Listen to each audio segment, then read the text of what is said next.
Il-Gvern jemmen li s-sena 2015 se tkun sena kruċjali għal dak li għandu x'jaqsam mat-tibdil fil-klima.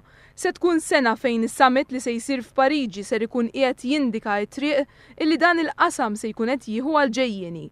Riċentament il-Gvern Malti waqt laqgħa tal-Kunsill tal-Ministri tal-Ambjent laqa referenzi speċifiċi li saru għal vulnerabilità ta' gżejjer żgħar u tar-reġjun tal-Mediterran u għal realtajiet speċifiċi u differenti ta' kull stat membru.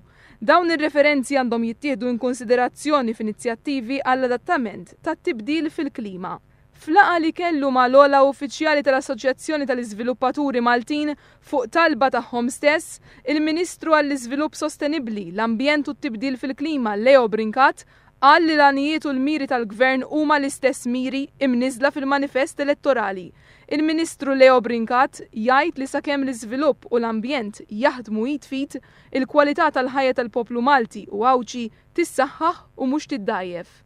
Ġifieri dawk in-nies li argumentaw li l-iżvilupp kollu għandu jaqaf, naħseb illi huwa argument li ma jagħmilx sens, diment li l-iżvilupp isir f'mod verament sostenibbli u strutturat igawdu kulħadd, igawdi s-settur tagħhom u tgawdi anke s-soċjetà Maltija. Il-Ministru Brincat saħaq li huwa jifhem ix-xewqa tal-Assoċjazzjoni tal-Iżviluppaturi Maltin li tiġi diskussa miegħu il-politika tal-Unjoni Ewropea dwar il-klima u l-enerġija.